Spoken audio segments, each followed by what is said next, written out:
how many people are like working with QuickBooks right now? Just a couple, right? Does everybody have a cost code system set up at their company? I'm sure the heavy highway guys do, right?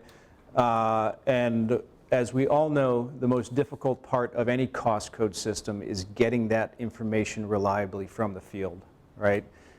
If you've got 10 cost codes, if you've got 200 cost codes. Sometimes it doesn't matter if you don't have any cost codes. You're lucky enough to get the job number from these guys, right? It's not unique to your business. It's not unique to this area. It is everywhere across the United States that getting effective information from the field is what job costing is all about. The estimating portion of job costing is the easy part, right? You guys have probably estimating software. You might have an Excel spreadsheet that you use for the estimating. HCSS has got an excellent estimating program, right, that actually flops over into their job costing or field tracking, right? Heavy bid and heavy job. Heavy bid being the estimating, right? I wish, and I'm sure they wish, that it would work for other industries, you know, like it would be usable by electrical contractors or plumbers, you know, because I will not hesitate to recommend that software. It's really, really great software. So again, when we talk about the job costing, I think in the blurb that was written on here, I think there were 5 components of job costing that we talked about that are essential. Really, if you look at the first page with the actual first report, you look at the first bullet point there, the components of job costing, where it says the original contract amount, original estimated cost, change orders to contract amount, change order to estimated cost, actual amount billed against contract, actual cost incurred, and then committed and remaining committed cost. Okay, these are what I consider the 7 components of job costing. Every job costing report you do has at least one of these items in it, and every job costing report that's created is created off of these and calculations off of these items.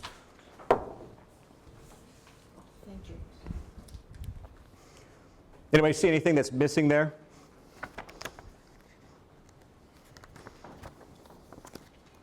Other than information that's missing from your guys in the field or your project managers? Right? When we look at this report on the top of the screen, and I'll just show you the report here. Can everybody see that all right?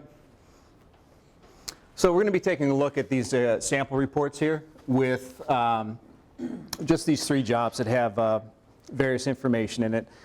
Again, the easy part of any job costing report or the estimate, everybody knows what you're going to bill on a contract, right? Everybody signs the dotted line and says, we're going to bill X amount of dollars for this.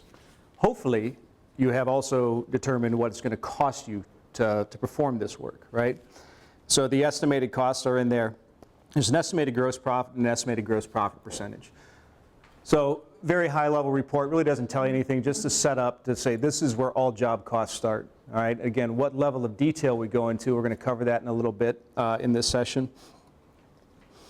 The biggest problem I see in the field, and again, not unique to this area, not unique to your company, is tracking costs and profitability of change orders.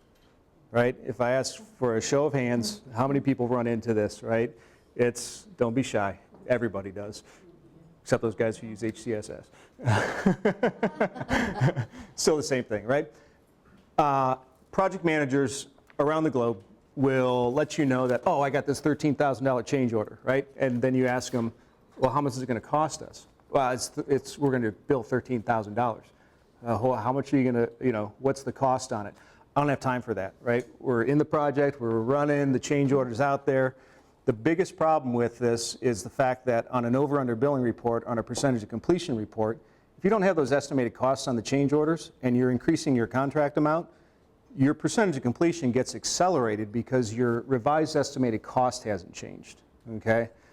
And typically it's the accounting department that's asking for this information, right? The owner doesn't care because he sees that contract amount going up. When it comes time for the either monthly or quarterly over-under billing reports to be produced, it's either a 15-minute process or it's a 15-day process, right? Because now you've got to come back to the project managers and ask them, well, what are the estimated costs here? on these 17 change orders that we got in the last month. So timeliness of the information, as you probably know, is very, very important. To get that information right now, get the information from the guys, from the field, and you treat a change order like a contract. If it's a $400,000 job and it's a $13,000 change order, that change order and its profitability is as important as the $400,000 job. That change order or change orders can mean profit or loss on that particular project, as we'll see in some of these reports. And feel free, guys, I'm not on rails here, so if you want to chime in, tell me I'm wrong. At any time, please feel free to join in. All right, so again, a lot of this is going to be rudimentary to a lot of you people, but let's go ahead and turn the page here. And we touched on that a little bit here with the change orders. So if you look at this CEA 02 report, again, my original contract and my estimated gross profit here, when we go in and look at the second report, that now has change orders in here, that not only has change order the contract amount and change order to the estimated cost, okay?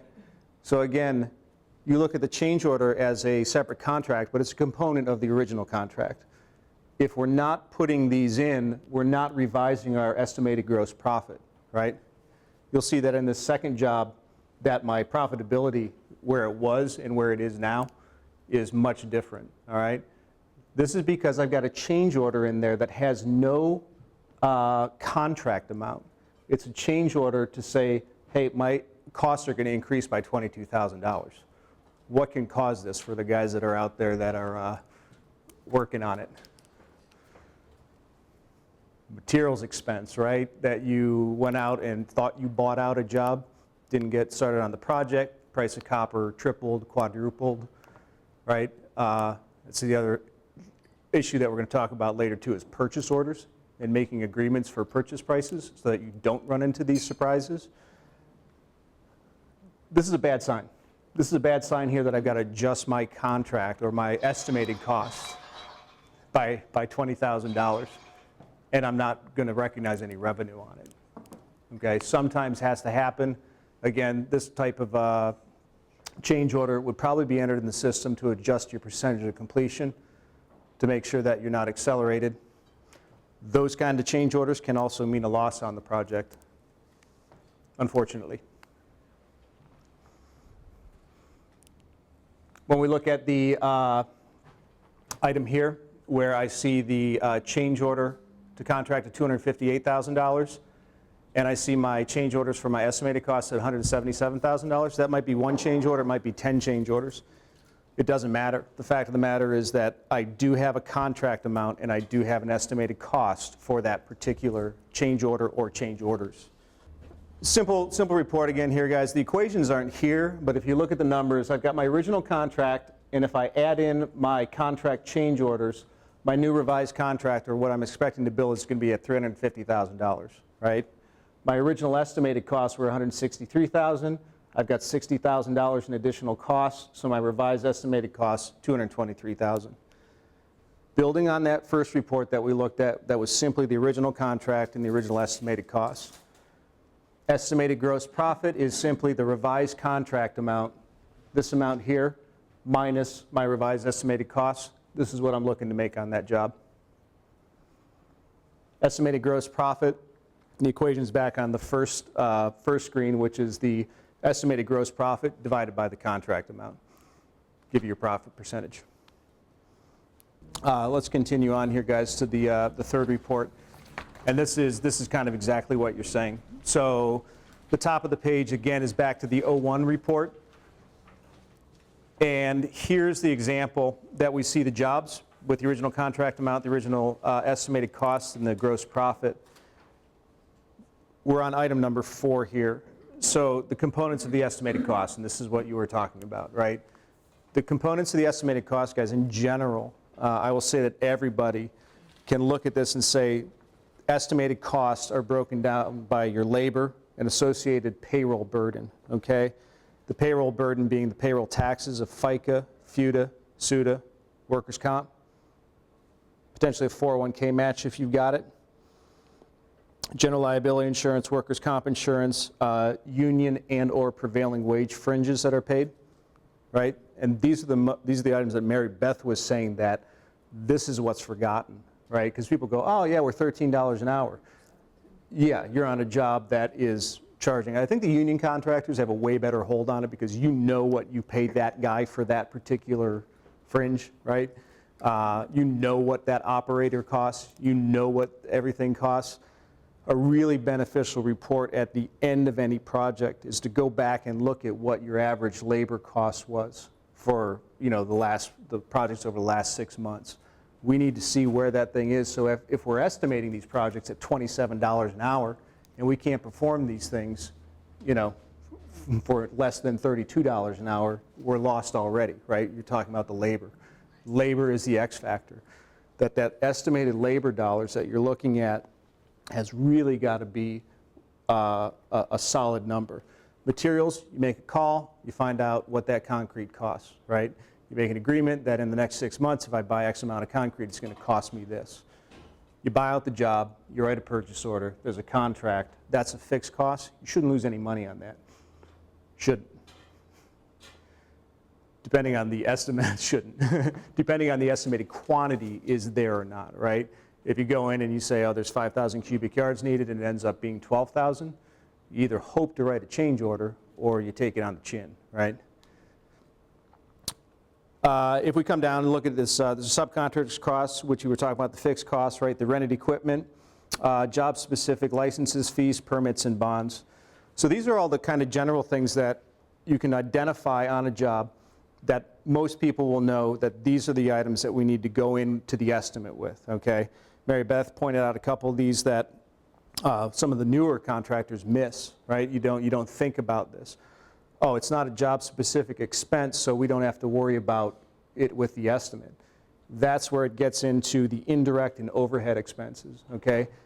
This layout right here on this screen, even though this is job cost related, it looks very much like an income statement on your general ledger, okay? The top line would be your income, which I don't show here, but then we go into a breakdown of direct job costs, maybe a subsection for indirect job costs, and overhead expenses. Bottom line of this would be our net profit, right? What I see and what I've been doing for the last 3 years, again, as those margins have been shrinking, it didn't matter if your jobs didn't have all the indirect costs in it. If they were making 30% and down at the bottom of the line we had 22%, who cares, right? Now that we have margins of 5% on our bids, we got to make sure that that 5% is not only covering the cost of the job, but all these items that are down here in the indirect and overhead expenses. Really, really, really important. You look back on a lot of these companies, and again, there was a company here in Cleveland that I went to, and honestly, the owner sat down and said, he had the financial reports and he had job cost reports, and he goes, every single one of my jobs is profitable. Why am I losing money? Okay, and it was just that. Owned equipment, inventory, he had both, okay? He was not charging anything to his jobs for the owned equipment. He was not charging anything that was in the inventory because after all, it was shelves full of cash that anybody could have, right? Inventory tracking, equipment usage, two of the main points that I've been working on with a lot of contractors over the last couple of years. If you own the equipment, there is always an equipment expense. There's fuel, there's licenses, there's maintenance, right? Depreciation, all of these expenses that go into equipment. In the past, it was free, right? You can just use it. Just use the backhoe for the next 6 months. And by the way, you can use it on that job for 6 months, and you can only use it 2 days out of the year, but just keep the job there, or keep it there for 6 months. Hey, we need another backhoe. Oh yeah, let's just buy another one, right? Because that one's busy.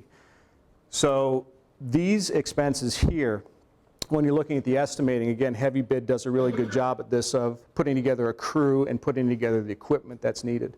And there's an associated equipment cost right on the Heavy Bid that says when you're using this particular piece of equipment, you're going to use this crew, and here's the cost for it. Then it comes a question of, does your accounting system or does your job costing system equate for the ability to cost those items to the job? Another big one that I see is missed a lot is the shop yard time. If you've got a fabrication shop, a lot of the ductwork contractors, the sheet metal contractors, they're pretty good at it because that's what they do. I mean, the installation is a small component of their business, but they do have shop time. The guys who are working in the shop actually code their time to the job, and that becomes a direct expense as opposed to an indirect expense. For the mechanics that are out there, the mechanics are working on the pieces of equipment for what? For a paycheck, obviously, but they are also keeping those pieces of equipment working so the jobs can work and so the jobs can make money. In that case, even though they are not directly attributable to a job, their cost or their expense should be somehow included in your estimated costs and should be part of what's going on. I think you'll agree with what you said is that X factor is the labor, right? Well, shouldn't, the X factor is the labor, but shouldn't the mechanic cost go along with the rest of the equipment? Yes, as an indirect, right? Indirect to the equipment. Yep. So if you're estimating with the estimated equipment costs, that's taken care of. If you're not, if you've got yard expenses or shop, the warehouse guy, right? The warehouse guy sits there and he fills trucks all day. And why is he filling trucks? He's filling trucks for jobs. Would you think he's going to write on a time card, oh, I took 5 minutes for this job and there's my 5-minute expense there? He's not going to do that, right?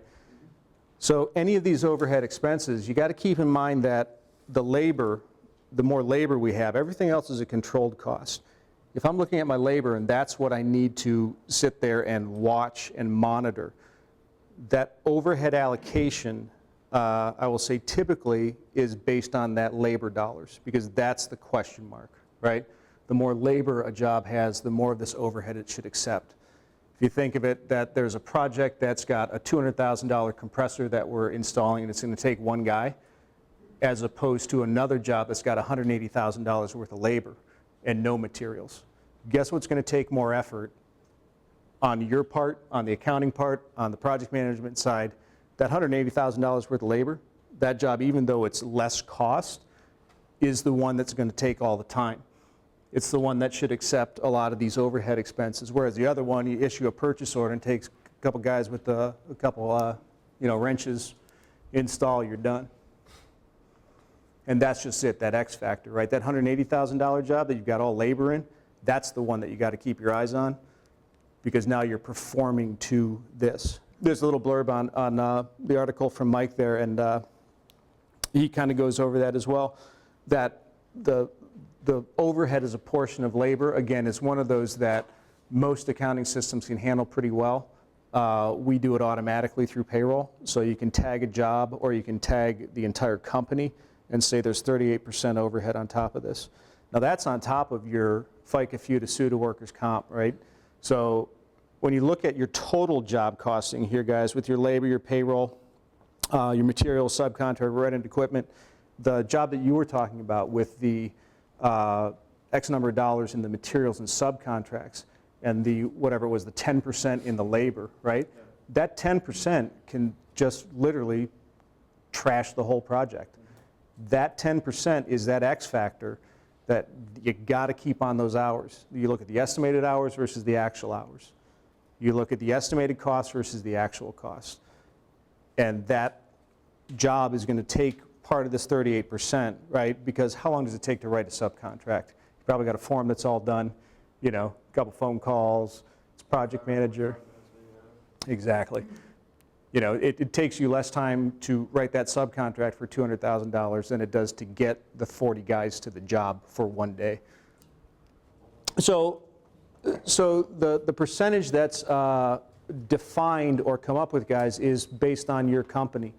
There's nothing that you can say that X amount is what we want to allocate or X amount is what we want to attribute. You got to do a little research to find out what your company carries in overhead. Non-construction related, but Schwinn bicycles. You know, I used to work in an industry that we used to supply Schwinn bicycles, and everybody had a Schwinn growing up. Everybody wanted a Schwinn, right? That was the name. At one time, Schwinn bicycles had 600 people in their offices, and they had 200 people in production.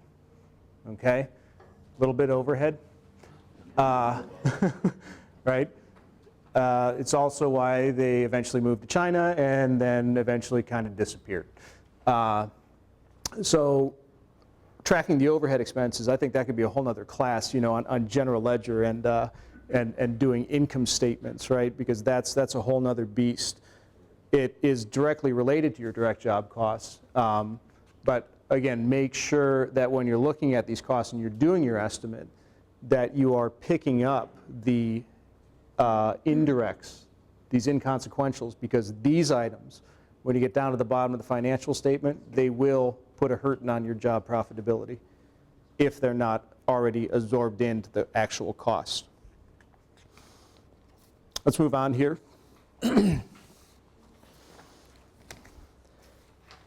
Okay, and this is where we get a little bit more detailed here, guys, that we're going to go into this, the number 3 report.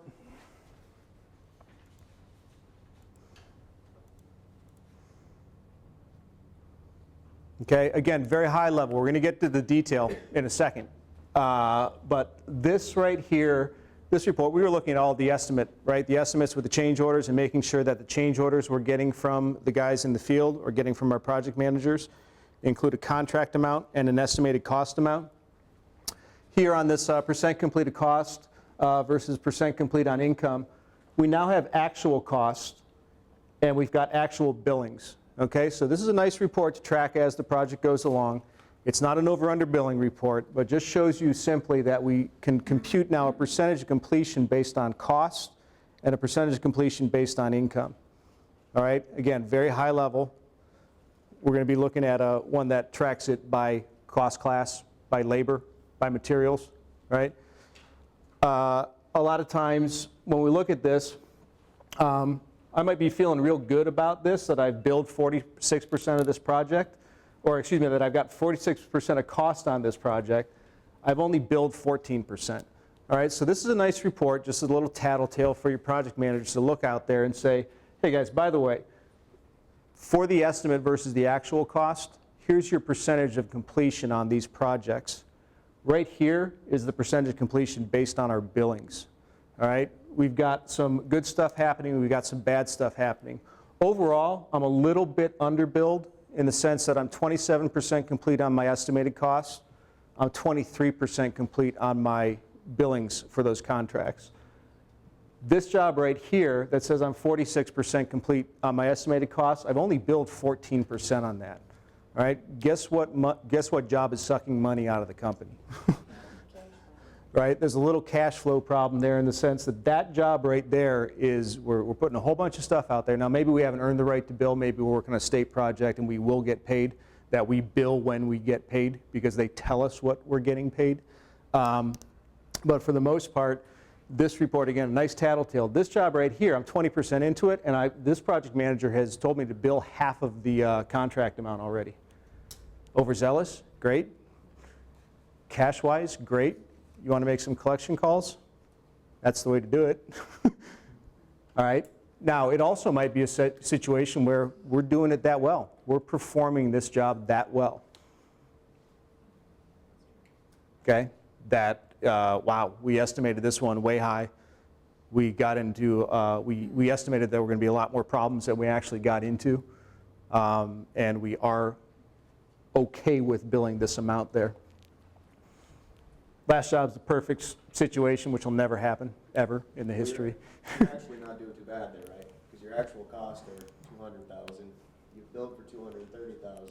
The difference is that your cost percentage is based on your estimated cost, and your billing percentage is based on your estimated income. Yep. Which your income's quite a bit higher than your cost. Yep. Overall, you're still in the plus category, right? What I don't want to see is next month this thing hit 78%, right? On my percentage completion based on costs, and I'm still only 20% billed. I also don't want to see this job go to 90% next month and have my percentage completion based on costs at 30%. Because those POs didn't come in, right? That's where we talk about purchase orders and committed costs and remaining committed costs. The importance of those items, that you don't want that surprise of writing a purchase order and getting down to the end of the project and forgetting that there's 10 invoices from subcontractors coming in, there's 15 invoices from all these purchase orders coming in, right? Purchase orders not so much. I mean, materials, they bill you pretty readily, right? Especially if you got a PO out there. They deliver the goods and you get billed. Subcontractors, on the other hand, they're like all of us. You know, the billing might come in once a week, once a month, once a quarter. But you want to make sure that with the purchase orders and outstanding committed costs that you've got out there, that these are being tracked as well. Because those costs right there, I might not have those 15 invoices from my subcontractors in. And that's why this percentage of completion is so low. I may have earned the right to bill that much, and my project manager knows that. So when I show him this report, he's going to say, oh yeah, so-and-so and so-and-so and so-and-so is going to give me these invoices for $40,000, and that's going to bring that percentage of completion on costs up to 38%. There's a little confusion on over-under billings, at least on the financial level, in the sense that owner of a company is probably going to, if he's not in the know, he's going to look at an overbilling and say, sweet, right? You know, bill, bill, bill, bill. How come we haven't billed this yet? How come we haven't billed this yet, right? Well, overbillings, when posted as a part of the financial world, the overbilling is actually a liability. An underbilling is an asset, okay? And we'll get to that at the last thing that we talk about here. But just keep that in mind, that when the boss man's got the gear, you know, the hammer down to say, let's bill, let's bill, let's bill, it's not always a good thing to get as many invoices out as you can. Because now you've got that liability of having to perform the work after you may have already received the cash for it. Financial institutions, bonding companies, banks certainly don't want to see that. Okay, guys, I want to illustrate something real quick. The question came up about this, like the allocated or the indirect expenses. This is a real quick report, and it's just an example in my system with the, I've got $1.4 million worth of direct labor expenses, right?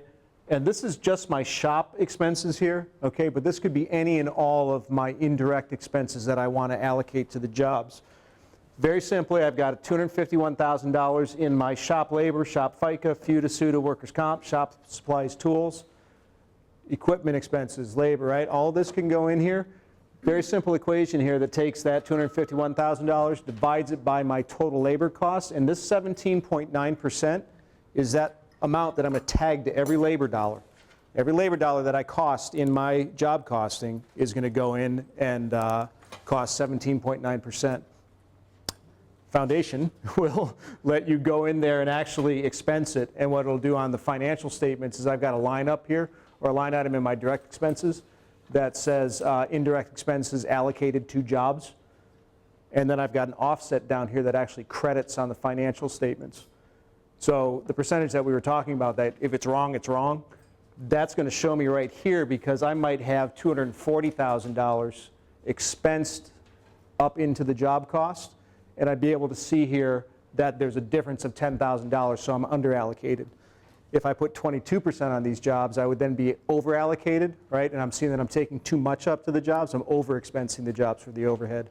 Same thing we talked about, the equipment and the profitability, right?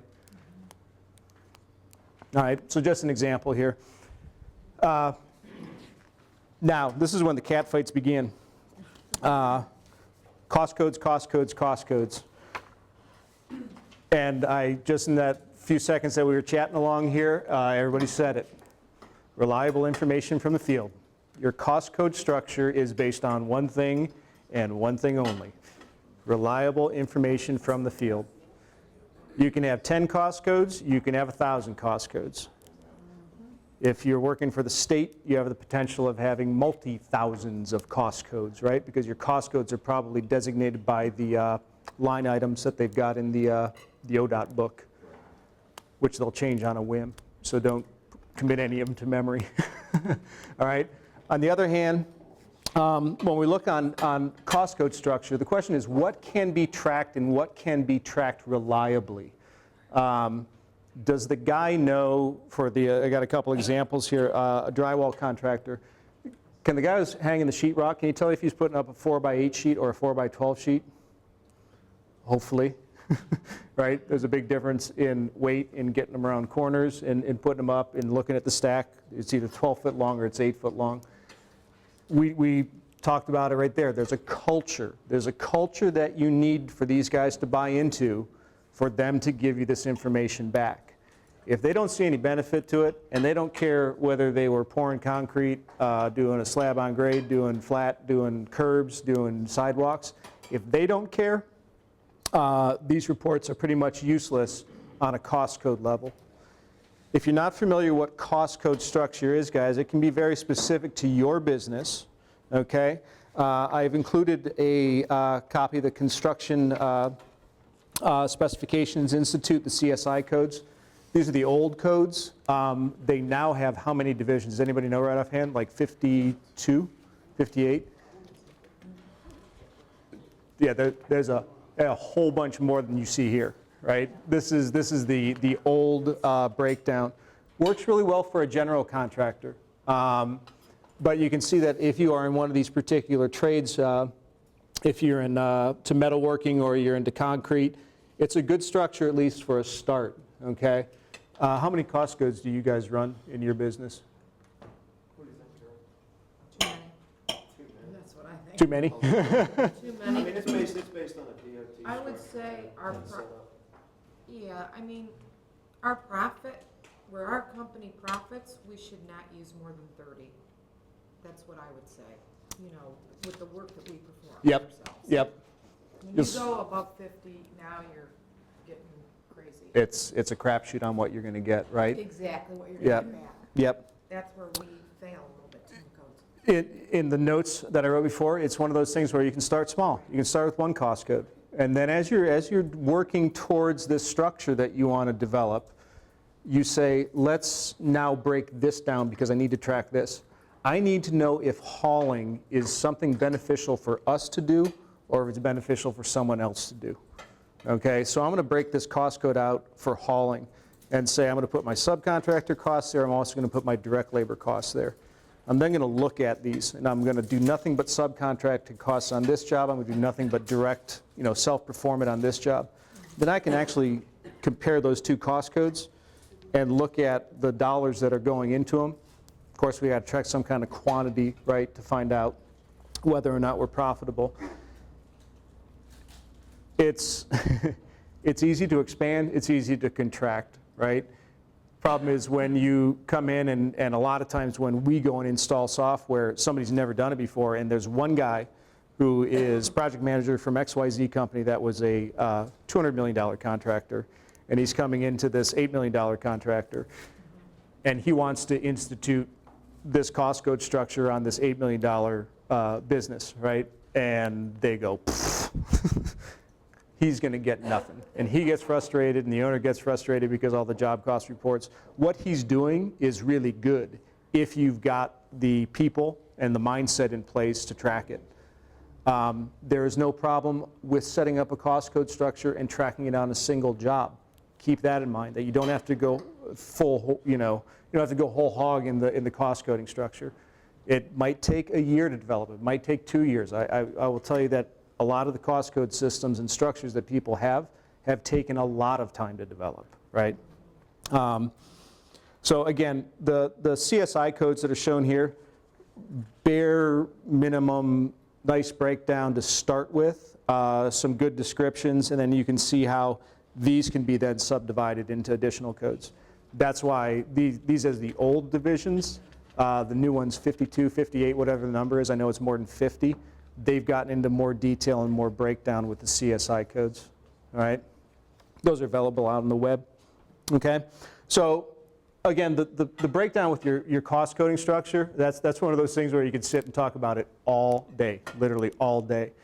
Whatever works for you, start small, start with 2 cost codes, see if they can get regular versus overtime. They'll get that one because obviously the pay difference, right? Yeah, that's no problem. So here's one with foundation, framing, roofing, rough exterior, finish interior, right? Just an example. But each one of these has those components that we talked about way back when we were talking about the estimate, right? Our labor dollars, our material dollars, our rented equipment. So when I post my material expense and it comes in through an AP invoice, if I've got it on a purchase order, this is probably already designated to what cost code and job it's going to go to. Labor is coming from time cards. Lots of advancements in the field recently with electronic time card systems and electronic entry. Oh my God, I mean 10 years ago, the construction industry was technologically deficient. I mean, we were dumb. You know, the accounting software was the most advanced thing they had in their office. Now with your GPS and HCSS, you know, we mentioned that all your guys in the field have laptops, right? All the superintendents or project managers, they all have laptops. Everybody's got a cell phone, right? There's a blue million applications that'll track time on your cell phones. And all these applications have the ability to put a job number in, a cost code number. The employee number is defaulted to the app that's on the phone. So they literally click clock in, clock out, and we were talking about the geofencing, which is awesome, that if they clock in and they're at home, you can get an email sent to you that says, Scott just clocked in, but in fact he's in bed. So they're out there. There's so many of them that the price is extremely competitive. Do you have anybody you work with? We work with everybody. I mean, anybody who does it. Job Clock. Because we can take a CSV file, which they all produce a CSV file and import it. Yeah. So there's another benefit of that too, guys. That the time card entry is 0. Are you guys who are using a heavy job? Are you importing time cards into your system? Yeah. So they do all their field guys do all the entry on their laptops, and then they update to your probably heavy job manager, right? Then they extract the time cards out, and you can. I've seen payroll for 350 people done in 10 minutes. It's insane. If it's correct. When it's Yeah, the great thing about reviewing it and everything is that it is not a problem for the entry clerk anymore. It is a problem for the person in the field. It's the person closest to it. The foreman, and I bet you guys will agree with me, I mean, the foremen get it, that they don't want to hear the guys complaining to them, right? So they will adjust and they will make, it takes a while. I've seen the electronic time card systems take about a year to implement and really get working. But when they do, it's flawless. And it's new to those guys, right? They're there to drive a truck. They're there to drive an excavator. They're there to go hang something on the wall. They're not there to play on computers all day. I was in Atlanta last 2 days. It took me 5 seconds to think of where I was yesterday, right? You know, I don't remember what I did yesterday. I'm going to wait until the end of the week and tell you by project, by cost code what I did all week. Ain't going to happen. So daily time cards on these big projects, I think, are one of those things. And you guys see that in HCSS, that they are quite literally probably at the end of the day going back to the hotel or going back to their laptop, and they're putting the time in. So, yeah, again, a culture change, right? All these things, these guys are not used to it because they've never done it. I always find that you would think that it's a harder sell to give these to the union guys. The truth is the union guys seem to be a whole lot more accepting to it because I think they get it. They get it. They're in that mode. They're a lot of union contractors that I go to, they say, oh, we can't tell the guys to do that. You know, it's not part of their thing. And I say, well, it's part of what your company does, so have them do it. And there's not as much resistance for a full union contractor as it is for the other guys who have kind of, you know, it's family business, small contractor, everybody's, you know, and now all of a sudden I'm being told what to do? Wait a minute. You mean you're going to charge me for those gloves? You're going to charge me for that stuff I'm taking out of the warehouse? Yeah, well. Okay, and we talked about it as well, that when it becomes an issue of profitability, not only of the job, but profitability and sustainability of the company, and people buy into the fact that, guys, the company's losing money. And the company's losing money because the jobs aren't making money, right? So we can't exist by just giving these jobs away, and we'll fund the jobs that are losing money. The reason the jobs are there are to make the company money and ultimately make everybody money and stay around and not go out of business. All right, let's flash forward real quick here, guys, to the report number 6. It says percent complete with cost, quantity, and hours.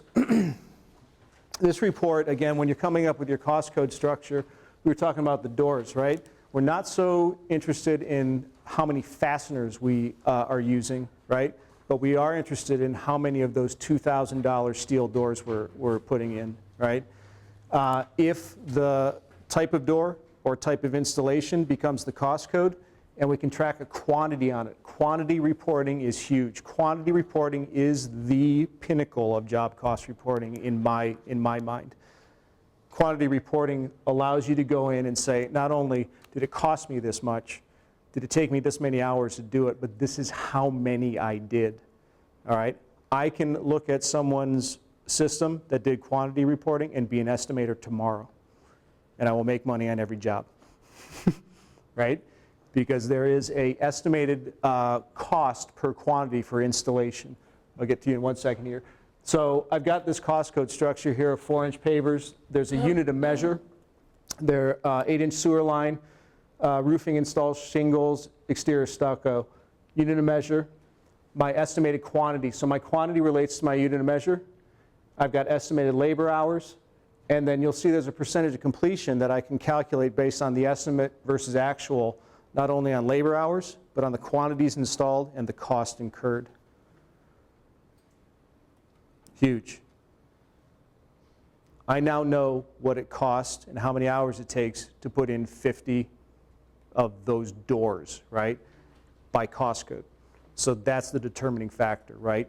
That one item that you're looking at tracking.